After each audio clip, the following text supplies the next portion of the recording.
అలాగే గురూజీ ఇవాళ రేపు ఇది కలియుగ మాయనో ఏమో మొత్తం మనిషి కన్నా డబ్బుకి ఎక్కువ విలువేస్తున్నాం. అవునవును. మన జీవితంలో విపరీతమైన ధనయోగం ఉందో లేదో తెలుసుకోవచ్చమ్మా.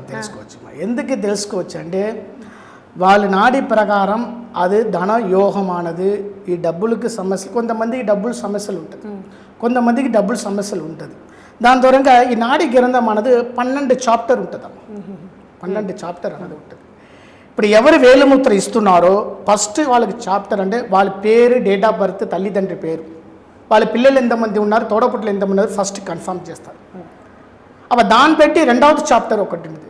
అప్పుడు రెండవ చాప్టర్ అంటే ఏంటి, కుటుంబం, ధనం, అధిష్టం, ఫీచి, ఇది అన్నీ ఉంటుంది.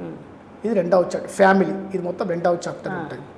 ఈ మూడవది చాప్టర్ అంటే ఈ దీనికి రెండవ చాప్టర్ మీకు చెప్పాను కదా, దానికి ఏదైనా సమస్యలు ఉంటే ఆ కుటుంబ పరంగా కానీ, ధనం పరంగా కానీ, ఫీచి పరంగా కానీ, అదృష్ట పరంగా కానీ, కుటుంబంలో ఏదైనా సమస్యలు ఉంటే దానికి ఎందుకు సమస్యలు ఉంటే దాని విషయం కూడా తెలుసుకోవచ్చు.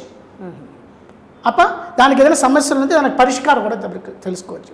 అలాంటి మూడవది చాప్టర్ని ఒకటి ఉంటుంది. అంటే మూడవది చాప్టర్ అంటే తోడ పుట్టిన వాళ్ళు, బ్రదర్ అండ్ సిస్టర్, అంటే మగవాళ్ళు కానీ ఆడవాళ్ళు, అంటే సిస్టర్ బ్రదర్స్, వాళ్ళ ద్వారాగా ఎవరు చూస్తున్నారో వాళ్ళకి రిలేషన్ ఎలా ఉంటుంది, అంటే బంధుత్వం ఎలా ఉంటుంది, ఆఖరి వాళ్ళ ద్వారాగా మనకి మంచిది చెడుది ఎలా ఉంటుంది. ఇప్పుడు కుటుంబంలో ఉంటారు, ఆస్తిపాస్తి కొట్లాడ పంచాయతీ చేసుకుంటారు. ఇది రాకుండా ఉండడానికి మనం ఏం సరి చేసుకోవాలి, అప్పుడు వాళ్ళ జీవితం ఎలా, తోడపుట్టిన వాళ్ళ జీవితం కూడా ఎలా ఉంటుంది, అది కూడా తెలుసుకోవచ్చు.